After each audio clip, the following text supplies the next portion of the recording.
오늘의 정치권 이슈 짚어보겠습니다. 장성철 공론센터 소장, 복기왕 전 청와대 정무비서관 두 분과 함께합니다. 어서 오십시오. 안녕하세요. 안녕하십니까.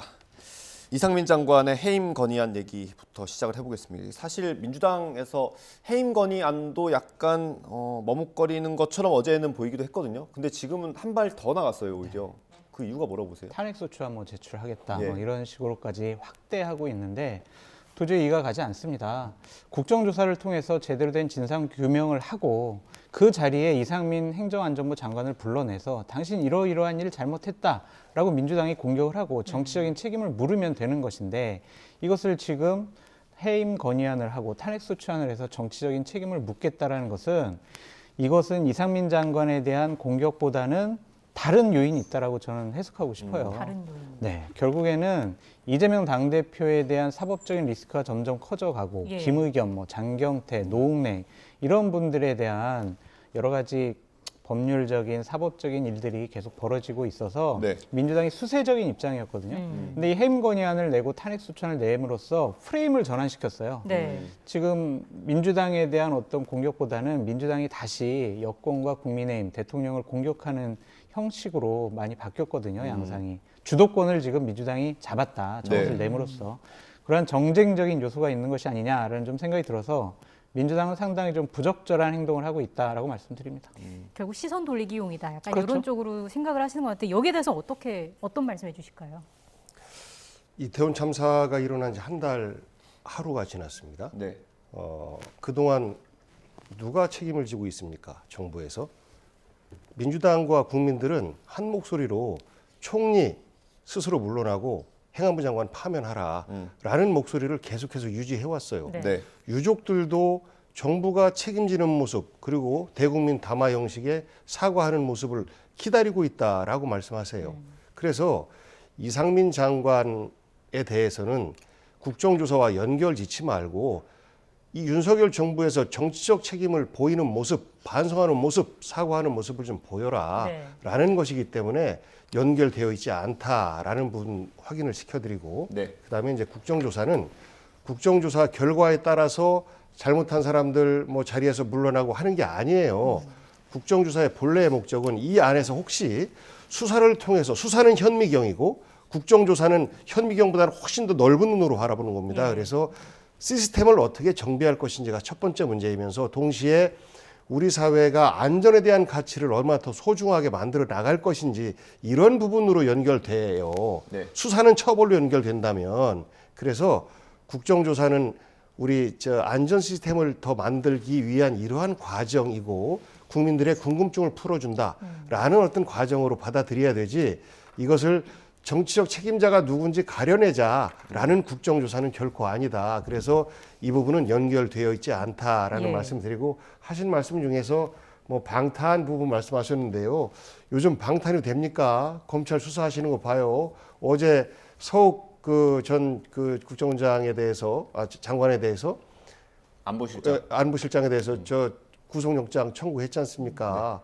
눈치를 봅니까? 지금 검찰이 야당 당사 압수수색하고 국회 본청에 대해서도 압수수색하고 꺼리낌이 없는데 어떻게 방탄이 되겠어요. 그러니까 방탄하고 연결 짓는 것은 지금 검찰의 수사 행태와 연결지어 볼 때는 좀 억지 논리인 것 같아요. 그래서 수사는 그냥 하시라. 다만 국민들이 볼 때 공정하게 하시라라는 말씀만 드리고 그 나머지 이태원 참사 부분에 대해서는 국정조사는 국민 눈높이에 맞게 그리고 정부는 유족과 국민들이 바라는 책임지는 모습을 보여야 되기 때문에 네. 이상민 장관이 주무장관으로서 책임을 피하기는 어려울 것 같아요. 예. 그런 말씀이라면 국정조사 전에 이상민 장관 해임안을 우리가 처리하겠다, 추진하겠다, 탄핵까지도 하겠다라고 미리 말씀을 하셨어야 돼요. 국정조사 합의해 놓고 난 다음에 해임 건의안 제출할 거야, 탄핵 소추할 거야. 이런 식의 얘기는 여당에게 국정조사를 참여하지 않을 명분을 주는 거예요. 그게 과연 민주당에게 좋은 일일까라고 좀 생각이 듭니다. 그러니까 이러한 것들은 대화 타협을 하면 돼요. 그래서 여러 가지 논의를 통해서 새로운 합의점을 찾아가면 되지. 자, 우리 의석수 많으니까 예산안도 우리 마음대로 할게. 해임 건의안, 탄핵 소추안 우리 의석수로 다 처리할 수 있어. 이런 식으로 밀어붙이게 하는 것은 민주당이 아직도 자신들의 힘을 정쟁에 이용하려고 하는 것이 정쟁에 이용하려고 하는 것이구나라는 네. 인상을 국민들에게 줄 수밖에 없다라고 좀 말씀을 드립니다. 네. 예. 이게 뭐 해임 건의안을 낼지 아니면 탄핵 소추안을 낼지 아직 결정은 안 됐고 오늘 오후에 다시 한번 논의를 한다고 하는데 탄핵 소추안 뭐 내부적으로 검토를 했다고는 하는데 가능하겠습니까? 해임 건의안을 내도 안 받아들이겠죠. 지난번에 박진 외교부 장관에 대해서 해임 건의안을 냈는데 안 받아줬지 않습니까? 그러니까 이것이 지난번 박근혜 정부 때 그 농림부 장관 해임 건의안 안 받아준 이후로 두 번째 사례인데 네. 그만큼 정부가 윤석열 정부가 국회를 경시하고 있다라는 어떤 그 증거죠. 예. 그래서 이번에 해임 건의안을 내도 또 안 받아들일 것이 뻔한데 예. 실효성이 있겠느냐라는 주장을 하시는 분들이 곧바로 탄핵 소추안으로 갑시다 이렇게 하고 있는데 더 많은 의견은 그래도 해임 건의안을 거쳐서 네. 정부의 결단을 촉구하고 그리고 나서도 그것이 지난번 박진 외교부 장관처럼 거절당한다면 네. 그 다음으로 탄핵 소추안을 가는 것이 합리적이지 않겠느냐라는 의견이 더 많은 것으로 저는 이제 확인하고 있고 네. 아마도 그런 방향으로 뭐 조금 있다가 정리가 뭐 1시 반쯤에 이제 나올 네. 텐데 그런 방향으로 정리가 되지 않을까 이렇게 예측을 하고요. 아까 말씀드렸던 것처럼 국정조사와 이상민 장관의 거취는 딜의 대상이 아닙니다. 처음부터 우리는 파면을 계속해서 주장해 왔기 때문에 국정조사 합의와 동시에 맞물려서 했어야 된다라는 말씀은 민주당에서는 이것을 거래 대상으로 삼지 않았었기 때문에 처음부터 아까 말씀하신 어떤 네. 딜의 대상이 아니었다라는 말씀드립니다. 해임 건의안 쪽에 조금 더 무게가 실리는 거는 뭐 탄핵 소추안 같은 경우에는 헌재가 어떤 결정을 내릴지가 중요한 거잖아요. 근데 이게 지금 뭐 법적인 책임 이런 걸 더 명확히 해야 하는 상황이기 때문에 만약에 헌재에서 받아들여지지 않는다면 반대로 민주당에게 더 불리해지는 상황이 처해지는 거 아닌가 이런 생각도 드는데. 탄핵 소추를 하려면 면밀한 검토가 필요하지요. 법적 검토를 다 해야 되는 것이고 그래서 거기까지 가지 말자. 더 이상 가파라지지 말고 해임 건의안 내기 전에 네. 지난번 세월호 참사 때 그 당시에 행안부 장관은 왜 자리를 내놨습니까? 국민 눈높이에서 책임지는 모습 보이겠습니다라는 것이었거든요. 그런 정도에서 정리하는 게 저는 이태원 참사를 두고 계속해서 머뭇거리고 있는 이 정부의 어떤 국민들의 반발 네. 이것을 좀 억누를 수 있는 것 아닌가 싶어요. 그러니까 저는 기본적으로 이상민 행안부 장관은 장관으로서 제대로 된 역할을 할 수 있는 리더십과 뭐 권위를 다 잃어버렸다고 생각을 해요. 언젠가는 뭐 경질될 거예요. 예. 저 사람의 어떤 지시 사항들을 과연 공무원들이나 국민들이 얼마나 권위 있게 받아들일 수 있겠습니까? 그 부분은 인정을 하는데 왜 국정조사를 앞두고 민주당이 이렇게 평지풍파를 일으키냐 이거예요. 국정조사를 통해서 잘잘못 다 가리면 될 거 아니에요. 대통령실도 당신네들 이런 거 잘못했어라고 공격을 하면 되지. 왜 대통령실과 국민의힘에서 우리 해임만 내면은 우리는 국정조사 보이콧할 거야? 이런 얘기까지 나오게 만드냐고요. 그러니까 결국에는 시비를 걸어가지고 싸움을 통해서 이것을 난장판으로 만들겠다라는 민주당의 의도가 아니냐라고 볼 수밖에 없습니다. 네, 알겠습니다. 대통령실 내부 얘기를 가끔 전해주시기 때문에 좀 여쭤보겠습니다. 그 참모가 이상민 장관의 거취에 대해서 좀 건의를 했는데 네. 말도 안 되는 소리 하지 마라 뭐 이런 식으로 좀 거절했다고. 민주당 같은 얘기를 하냐 막 이런 얘기를 했다고 그러죠. 이상민 장관에 대한 대통령의 신임과 뭐 애정은 상당한 것 같아요. 그리고 밀려서 우리가 경질하면 안 된다라는 것도 있고 아니 법적으로 잘못이 없는데 왜 장관을 왜 날려? 정치적인 공세로 날리면은 우리 장관들 내가 지킬 수 없어. 이런 생각과 판단을 하고 계시는 것 같은데 저는 어쨌든 대통령의 생각이 그렇게 썩 옳아 보이진 않습니다. 예. 어쨌든 장관은 정치적인 책임을 져야 할 자리이기 때문에 이렇게 대형 참사가 일어났고 국민과 야당에서 좀 책임을 물는다라고 얘기를 한다면 그 민심을 받아들이는 것도 대통령의 역할이 아니냐라고 말씀드려요. 그럼 이번에 민주당 역시- 같은 소리 하고 있네라는 말씀 속에서 얼마나 윤석열 대통령이 민주당을 혐오하고 있는지가 나오는 거예요. 그 잔소리를 들은 그 참모는 얼마나 민망했겠습니까? 저는 민주당 같은 소리 이 속에 국민들의 소리가 섞여 있는 겁니다. 들어가 있는 겁니다. 그 겸손하지 못한 대통령의 모습, 소통 안 하려고 하는 대통령의 모습이 들여다 보이고 네. 그 다음에 이런 말들이요 다 밖으로 나옵니다. 그것이 현재 대통령실의 모습입니다. 일부 바람직할 수도 있습니다만 예. 일부는 또 국민들이 좀 불편해할 수 있는 말씀들은 좀 걸러줬으면 좋겠는데 서로 나는 이런 정도의 정보력을 갖고 있어라는 정보 싸움들을 하고 있는 것 같은 여권 내부 그리고 대통령실 내부의 모습을 적나라하게 보고 있는 것 아닌가 싶어요. 예. 예. 이게 뭐 사실이라면 이 건의를 했다는 참모가 있는 것만으로도 좀 건강하다는 신호로 볼 수 있습니까? 이게 정상적이죠. 예. 이게 상식적인 참모의 역할이다라고 보여지는데 저는 기본적으로 어쨌든 국정조사를 앞두고 정쟁과 파장을 불러일으킬 여러 가지 조치를 취하는 민주당이 기본적으로 너무나 큰 잘못을 했다라고 생각이 드는데 국정조사 계획서가요 여야 합의로 처리가 됐어요. 네. 그런데 그 처리된 것을 대통령실에서 우리 보이콧할 거야 라든지 여당에서 우리 참여 안 할 거야 이런 식의 접근 방법은 옳지 네. 않은 것 같습니다.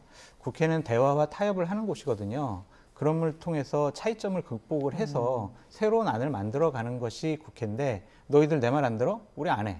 이거는 국회가 아니죠. 이건 정치가 아니라는 좀 생각이 들어서 저는 대통령실에 정무수석실도 있고 여야 원내대표들 다 있잖아요. 좀 모아서 다시 한번 논의해보고 대화 좀 하셨으면 좋겠다라고 말씀드립니다. 그러게요. 그 부분 다시 강조를 하셔서 예. 저희는 이상민 장관의 해임, 파면 이 부분과 국정조사는 완전히 분리되어 있다. 민주당의 주장은 똑같았다. 이상민 장관은 자격이 없으니 파면해라 라는 것이었었고 누군가는 여기에서 정치적 책임을 지는 모습을 보여달라라는 국민의 요구를 대신해서 반영한 것이다. 이렇게 말씀드리고 국정조사를 회피하면 뭔가 감추고 싶은 것이 있구나라고 국민들은 생각할 겁니다. 예. 어쨌든 이 논쟁이 길어질수록 사실 국민의 입장에서는 이태원 참사와 관련해서 진상 규명이 도대체 언제쯤 될지, 뭐 대책 마련이 언제쯤 될지 이런 좀 답답함도 가질 수 있을 것 같고요. 여야 갈등이 심해지면 또 문제가 되는 게 이제 예산 정국인 거잖아요. 네. 12월 2일 법정 시한인데 이것도 좀 쉽지 않을 것 같아요. 쉽지가 않죠. 12월 2일 하기에는 너무나 지금 산적한 게 너무나 많아요. 그러니까 가장 큰 문제가 뭐냐면 민주당에서 대통령실 예산, 대통령의 내년도에 주요한 정책과 관련된 추진 예산 이런 걸 대폭 다 삭감을 해버렸어요. 네. 일하지 말라는 거죠. 이것은 결국에는 민주당이 대선 불복한 거 아니냐라는 생각이 들고 감정을 앞세운 예산안 심사가 아니냐라는 생각이 듭니다. 네. 정권 교체 됐잖아요. 그러면은 대통령이 믿고 대통령실도 믿고 집권 여당도 미워요. 그렇더라도 자 내년 한 해 동안은 너희들이 하고 싶은 대로 한번 해봐. 그러고 난 다음에 성과가 제대로 나지 않으면 또한 여러 잘못이 있으면 내년도 국정감사와 예산안 때 우리가 이 부분 바로 잡겠어. 이게 맞지. 자 우리 한번 우리 정책 이거 예산안 들여가지고 한번 추진해 볼게요. 라고 한 거를 다 삭감해 버리는 게 어디 있습니까? 이건 거야의 횡포다라고 말씀드릴 수밖에 없고요. 예. 이럴 때일수록 국회의장께서 중심을 잘 잡아주셔야 한다라고 네. 말씀을 드려요. 예. 그러니까 무슨 말이냐면 민주당이 현재 상태대로 가면 자신들이 삭감한 예산을 본회의에 올려가지고 그거를 처리할 가능성이 높아요. 그러면 그게 그냥 내년도 예산이 되는 거예요. 네. 이거는 절대로 안 돼요. 정말 여당과 계속 합의를 통해서 여당의 의견 그리고 야당의 그리고 대통령실에서 제시한 여러 가지 예산안들이 제대로 반영될 수 있는 그러한 지혜를 발휘해야 된다라고 말씀을 드리고 네. 방금 전에 보도에 보하면 여러 가지 심사가 보류됐지만 예산안 심사 기일을 연장하는 것을 여야가 이제 합의했다고 해요. 그럼 예. 12월 2일 날 처리는 안 할 거고 예. 국회의장께서 예산안이 처리되려면 예산안 부수 법률안을 네. 개정을 해야 되거든요. 그거는 이제 심사기일을 12월 1일로 지정을 했어요. 네. 그러니까 이 법안만큼은 뭐 먼저 처리돼도 상관이 없지만 이 법안조차도 그 일방적인 통과 이것은 안 되고 여야가 합의해서 좀 네. 통과시켜라라고 말씀드립니다. 네. 지금 국회 예산정국에서 국회 운영하는 거 보면요. 여야가 바뀌었습니다. 보통 예산정국이 됐을 때 여당은 다 양보하는 거예요. 예산안 법정 시일 내에 정상적으로 운영될 수 있도록 그리고 대통령의 주요 관심 사업비 이런 것들을 지켜내기 위해서 양보를 해요. 야당의 핵심적인 요구가 뭡니까? 라고 하면서 양보하는 과정에서 이제 서로 정치적 협상이 주어지는 건데 어제 보니까 이 국정조사하고 이상민 장관 해임권과 관련해서 여당에서 예산 협상에 불참했어요. 이거는 처음 보는 이야기입니다. 그러니까 국회에서 여야가 바뀌어 있는 거예요. 여당은 국회를 보면 약자입니다. 다 반발하지 않게 어쨌든지 간에 이렇게 막 그 함께 가기 위한 노력들을 해야 되는데 네. 준예산 얘기가 먼저 나와요. 뭐 예산 거부하려면 거부해. 법적으로 우린 준예산 할 수 있으니까 이런 이야기가 여당에서 먼저 나온다. 저는 정말로 깜짝 놀란 협상이나 대화 이런 거 없다. 우리 마음대로 한다라는 말인 것 같아요. 그리고 주요 그 윤석열 대통령이 공약했거나 주요 정책 사업들 살리고 싶겠죠. 그러면 야당에서 이야기하는 지역화폐 예산 그리고 또 공공주택 예산 그리고 어르신들 경로당 그 예산이 개소당 약 300만 원 정도가 줄어요. 네. 이런 예산들 그 야당에서 요구하는 것들 상징적으로 살려주면 됩니다. 그리고 일부 올리고 내리고 좀 하면 얼마든지 조정이 돼요. 액수도 그다지 많지 않아요. 이런 부분에 대해서 전혀 협상이 안 됩니다. 오로지 우리의 요구대로 해달라라는 거예요. 그러면 이것을 어떻게 야당이 받을 수가 있겠습니까? 지금까지 예산 협상이 그렇게 된 적도 없어요. 더더군다나 여소야대 정국이다라고 한다면 더 그 야당의 말을 듣고 이것을 예산에 반영하기 위한 노력들을 더 해야 되는데 지금은 자세가 어떠냐면 거대 야당이 어떻게 횡포하는지 국민들께 보여줄 거야 이런 것 같아요. 그래서 예산안 통과 안 돼도 돼 이런 모습으로 보입니다. 저는 대통령이 국민과 타협해 가면서 국민들에게 양보해 가면서 나의 생각과 국민의 생각이 차이가 난다면 나의 생각을 일부 조금 양보해 가면서 나라를 운영하는 이런 모습들을 좀 보여줬으면 좋겠어요. 그게 이번 예산 정국에서 어떻게 나타날지 저도 좀 궁금합니다. 예. 그 말씀 맞긴 맞는데 거야의 행포를 보여주기 위한 야당의 술책이다. 이것은 국경 비서관님의 마타도어다라고 저는 말씀드리고 싶고 결국에 국회의 가장 큰 힘은요 의석수에서 나와요. 의석이 정말 비정상적으로 너무나 많은 민주당이 예산안 정국을 주도할 수밖에 없습니다. 네. 야당이 보이콧하고 뭐 참여 안 하고 뭐 방해놓고 이런 게 아니라 일방적으로 밀리고 있다. 이 부분만큼은 지역화폐 예산 5천억, 7천억이에요. 적은 예산 아니잖아요. 그러면은 다른 부분 깎아야 되는데 여야가 합의해서 해야지 일방적으로 증액시켜놓고 물론 기재부가 동의를 안 하겠지만 이런 식의 접근 방법은 옳지 않고요. 일단은 정권 교체 됐잖아요. 그러면은 여당이 일할 수 있도록 야당이 이번에는 대폭적인 양보가 필요한 시점이다라고 말씀드려요. 네. 제가 국회 출입할 때 예산안 심사할 때 밤을 샜던 기억이 있습니다.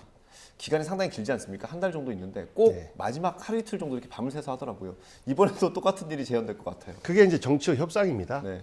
여야에서 하다못해 정의당에서 주요하게 생각하는 예산이 뭐냐 이런 것들을 양보하면서 그럼 대신에 우리는 중요 순서에서 이런 그 정부 예산들을 삭감시켜서 일부 예산을 늘리든지 해가면서 협상안이 나오는 거거든요. 최종안이.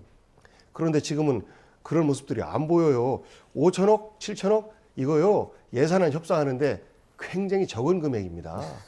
공공주택 그 부분 한 5억 그다음에 지역화폐 한 2조 5조, 2조 뭐 이 정도 될 텐데 그 내에서의 협상들이 있는 거거든요. 야당이라고 해서 우리 주장 100% 다 반영시킬게 이렇게 하겠습니까? 그러면 서로의 양보가 필요한 건데 그걸 안 해요 지금. 못 본 모습이에요. 여당에서 예산 협상이 안 나오는 것은. 민주당이 양보 좀 해주세요.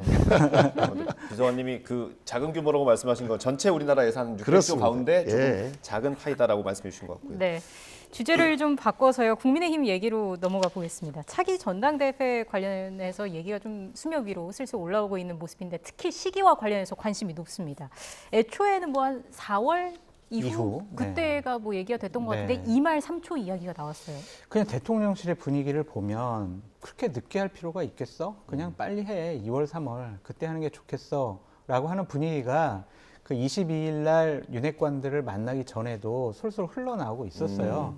그러한 얘기, 대통령께서 전당대회를 바라보는 시점과 뭐 후보군 이런 것들과 관련해서 그때 이제 논의가 됐을 것이라고 생각이 들었고 그때 이후로 본격적으로 당에서 그런 얘기들이 솔솔 많이 계속 나오고 있어요. 결국에는 정진석 비대위원장의 임기와 맞물려서 대략 2월, 3월 정도에 하지 않을까라는 생각이 들어요. 늦출 이유가 없어요. 그냥 빨리 지도부 체제를 안정화시켜서 총선 대비를 하는 것이 맞지 비대위 체제 자체를 길게 끄는 것 자체가 뭔 의미가 있을까라는 생각이 들고 당원과 국회의원들, 일반 국민들의 선택에 의해서 뽑힌 당대표가 당을 안정적으로 이끌어가는 것이 맞다라고 보여집니다. 이 전당대회 얘기가 대통령과 그 여당 의원들이 만난 이후에 흘러나오는 것에 대해서 어떻게 생각하세요? 전당대회를 2월에 하든 3월에 하든 혹은 5월에 하든 그건 알아서 하시라. 국민들 별 관심 없습니다. 그건 내부 사정인데 문제는 정진석 비대위원장과 비대위원들의 그 관저 초청 만찬을 했지 않습니까? 네. 공식적으로. 그런데 그 전에 윤핵관 핵심 4인방 부부 동반 만찬을 했다는 거예요. 예. 그리고 이것이 언론에 나오는 것이 비대위원장이 대통령과 만찬을 했다라고 하는 것이 나오고 나서 언론에 흘러나와요. 우리가 먼저 만났다. 네. 정말 이게 뭡니까? 이게 여당 맞습니까? 그러니까 서로 힘자랑하고 있는 거예요. 우리가 더 세. 우리가 대통령 먼저 만났어. 이 국민들 걱정을 한없이 끼쳐드리는 거예요. 그러면서 윤핵관들은 2, 3월 유정하고 그러니까 정진석 비대위원장은 5월쯤 이야기하고 네. 뭐 그러니까 비대위원장 임기 늘리려고 하는 거 아니냐 뭐 이런 이야기도 나오고 엉망이죠. 이렇게 그 당조차도 이렇게 운영하는데 국가는 어떻게 운영하겠습니까? 보이는 거거든요. 그리고 대통령께서 뭐 그 전에도 거짓말 많이 하셨잖아요. 저 이준석 뭐 저 전 대표 관련해서 얘기 나오면 저 관심 없습니다. 거기에 신경 쓸 겨를이 없습니다. 예. 그래놓고 보면 일일이 다 관여하는 거예요. 대통령 제가 없이는 전당대회 일정조차도 결정하지 못하는 것이 지금 국민의힘의 모습이다라는 것을 보여주고 있습니다. 그래서 몇 월 달로 하든지 그건 아무 상관이 없어요. 민주적으로 하시고 국민들로부터 기대를 받는 전당대회를 해서 지금 떨어져 있는 대통령실의 지지도, 국정 지지도 그리고 여당의 어떤 지지도 이런 것들이 일정 정도 회복해 주는 게 네. 저는 대한민국을 위해서 좋다라는 말씀 드려요. 다음 총선을 바라보면 민주당 입장에서는 여당이 회복되는 게 불편할 수 있겠습니다만 저는 대한민국을 위해서라도 이렇게 정말 엉망으로 운영되는 모습만큼은 피해달라라는 요청을 좀 드리고 싶습니다. 그 기본적으로 대통령께서는 당무에 관심 뚝 하시고요. 민생 경제에 올인하셨으면 좋겠다라는 게 저의 생각도 네. 마찬가지입니다. 그러니까 지난번 박근혜 정권 때 그때가 망하기 시작한 게 언제냐면요. 2014년도에 전당대회가 있었어요. 그때 친박하고 비박하고 되게 세게 붙었거든요. 네. 대통령과 대통령실에서는 친박 후보를 밀기 시작을 했고요. 마음에 안 드는 원내대표 갈아치우려고 했고요. 2016년 공천 때는 대통령이 직접 공천관리위원장을 찍어서 내려보냈어요. 네. 그걸 친박 지도부가 통과를 시켜버렸고 네. 그래서 당이 일사불란하게 대통령의 눈치 보는 당이 됐고요. 대통령에게 충성만 하는 당, 민생과 국민의 민심을 살피지 않는 당, 그냥 일방통행식 당이 됐거든요. 대통령께서는 의견은 개진하실 수가 있어요. 예. 그래 전당대회 뭐 좀 연초하는 게 좋지 않을까? 근데 그 다음번 얘기가 더 중요해요. 그런 것들은 지도부에서 알아서 하세요. 이런 게 맞지. 자, 전당대회 시기요. 그리고 전당대회에서 뽑힐 당대표요. 이거 누구 돼야 돼요. 누구는 안 돼요. 이런 식의 얘기가 흘러나오면 이것은 또 국민의힘의 불행으로 가는 길이다라고 말씀드립니다. 예. 예. 이런 얘기가 나올 때 거론되는 인물이 꼭 있습니다. 한동훈 법무부 장관인데 오늘 박성중 의원이 인터뷰를 했네요. 관련 내용 들어보고 대담 이어가겠습니다. 뭐 일본에는 뭐 간판 스타가 없다 이런 말도 나오고 있습니다만은 예. 실제 내부에 여러 뭐 주자들이 있기 때문에 그 쉽지 않지 않겠느냐 이렇게 생각하고 있습니다. 대통령 결국 윤심을 한동훈 장관에게 실어주지 않겠느냐. 그래서 완전 새 판을 짜지 않겠느냐. 뭐 이런 설인 것 같더라고요. 그런 뭐 가정은 얼마든지 할 수는 있죠. 불가능한 건 아니다. 예. 분위기가. 네네.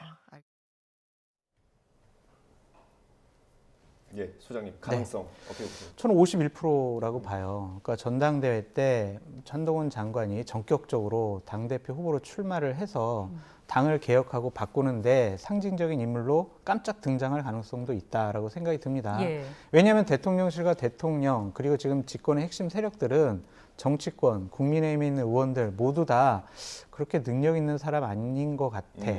그냥 뭔가 자신의 기득권과 이익을 지키려는 집단인 것 같아. 저 사람들은 좀 부정부패에 얽혀 있는 사람들인 것 같아. 라는 인상과 인식을 갖고 있는 것 같아요. 네. 그렇다면 내가 아끼는 그리고 내가 인정하는 내가 신뢰하는 사람들이 국민의힘의 당대표가 돼서 국민의힘부터 개혁하고 정치권을 전반적으로 개혁을 하겠다. 검찰발 정치혁명을 하겠다라는 생각을 갖고 있는 것 같다라고 저는 판단을 하고 있습니다. 그 시점이 전당대회에 이를 수가 있지만 일단은 법무부 장관으로서 뭐 연말 연초 지나면은 이제 특별히 할 일이 없을 거예요. 예. 한동훈 장관이 법무부 장관 계속하려고 저런 행동하지 않는 것으로 보여지고 정치를 할 건데 네. 결국엔 전당대회로 첫 출발점을 삼을 것이냐 아니면 2024년도 총선 출발을 삼을 것이냐라고 봤을 때는 일단 보수 우파 진영에서 차기 지도자로 여론조사를 해보면 1등이 나오잖아요. 네. 그거에 대한 유혹을 떨쳐버리기 어려울 것 같아요. 한동훈 얼굴로 한번 총선을 치러보자라는 유혹에 상당히 강한 유혹을 느낄 것 같다는 생각이 들어요. 장 소장님 의견입니다만 전당대회가 51%라면 뭐 총선은 훨씬 더 높겠네요. 총선은 거의 100%죠. 네. 검찰 출신들 대통령께서 되게 신뢰하고 계시는 대통령실이나 아니면은 예를 들면 이상민 장관도 좀 마찬가지라고 봐요. 그러니까 여기 행정부에 있는 분들 또 다른 기관에 있는 분들 이런 분들이 대규모 출마해서 윤석열 대통령 친위 세력으로서 네. 2027년을 자신들의 힘으로 정권 재창출하겠다라는 예. 거대한 그랜드 플랜을 갖고 있지 않나라는 예. 생각이 듭니다. 총선에서 한동훈 장관의 얼굴을 내건 국민의힘과 맞서는 민주당은 어떻습니까? 전혀 나쁘지 않습니다. 우선 그 전당대회부터 말씀드리면 한동훈 장관을 불러들여서 당의 대표로 만든다라고 하는 것은 곧 뭐냐면 아무도 못 믿어. 내 직계로 운영할 거야. 이건 내 당이야. 그야말로 사당이 되는 거죠. 아, 여기도 사당화 얘기가 나오고 대통령 사당이 바로 이겁니다. 그리고 지금 한동훈 대표서를 흘리고 있는 그 분들, 예. 거기에 줄 서고 있는 사람들이에요. 그리고 다음번 그 공천이 어떻게 갈지 눈에 보입니다. 한동훈, 이상민, 이복현 이런 등등 또 검찰 출신으로 각종 기관에 포진되어 있는 이분들 쫙 출정할 겁니다. 그러면서 그 대통령의 직계 여당을 만들고 싶어 하는데 여기에서 여당이 핵폭탄을 안고 있는 것이죠. 이것을 그냥 두고 보겠습니까? 현재 지역위원장이 있고 또 의원들이 있고 한데 두고 보겠어요?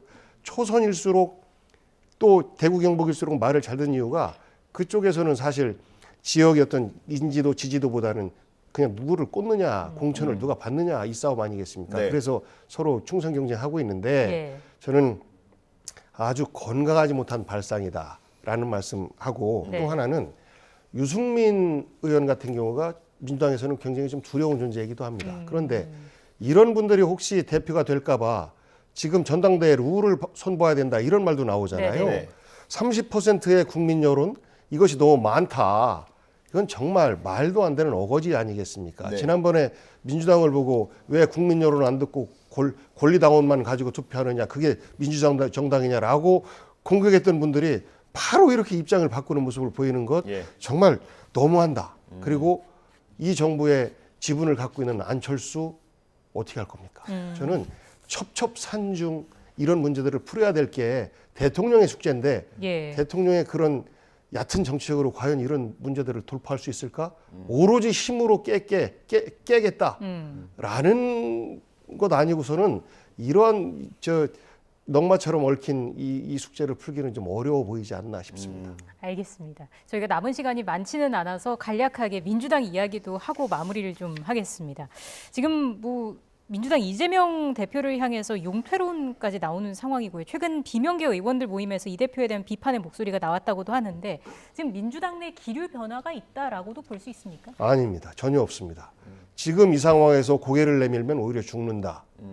역풍이 분다 지지자들로부터 라는 것이 상식적인 말이고 네. 예를 들어서 어제 반성과 혁신 네. 이 모임이 이제 시즌 2의 마지막 모임이었어요. 네. 여기서 뭘 했냐면 정치 개혁 이야기를 한 겁니다. 비례대표 강화시키고 권역별 비례대표제하고 뭐 중대선거구제 이런 고민을 하면서 연말이면 이런 것들에 대한 결단을 좀 해야 된다라는 이야기가 마치 이재명 대표를 보고 결단해야 된다라는 말로 완전히 와전된 거예요.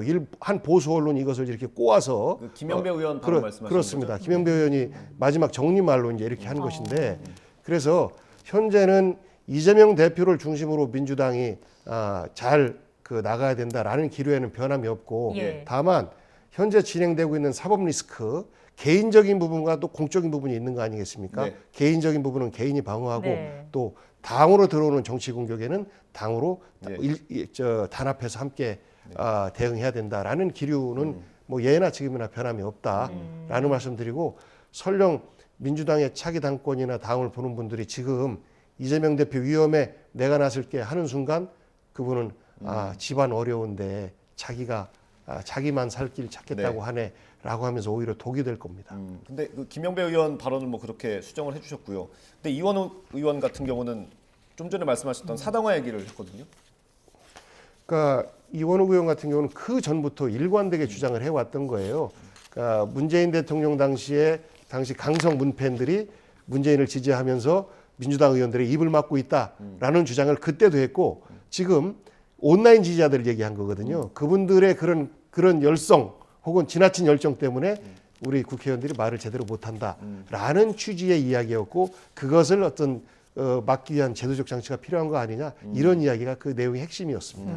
앞서 비서관님께서 국민의힘 향해서 쓴소리 많이 해주셨는데 소장님 한 말씀 해주신다면요. 다음부터는 더 건강하지 않은 민주당과 이재명 당대표에 대해서 충분히 토론할 시간을 좀 보장을 해주셨으면 좋겠다라는 생각이 들고요.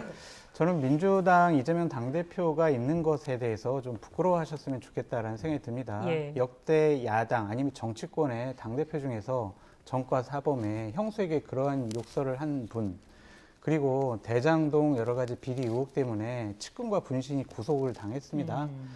대선에서 패한 장본인입니다. 지방선거에서 패한 총괄 선대위원장입니다. 정치적인 책임을 지지 않습니다. 도덕적인 책임도 지지 않습니다. 민주당 하면요. 김대중, 노무현 이러한 걸출한 지도자 이래로 서민을 위하고 민주화를 위했던 대한민국의 민주화를 위해서 헌신했던 분들이 모여있던 진보 진영입니다.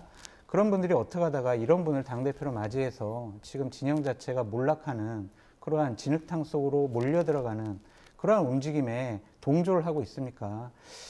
이재명 당대표부터 부끄럽다라고 생각을 하셔야 되고 그분들을 옹호하는 분들도 이러한 과거의 전통에 근본적으로 다른 행동을 하고 있는 모습에 대해서 반성하셨으면 좋겠다라고 말씀드려요.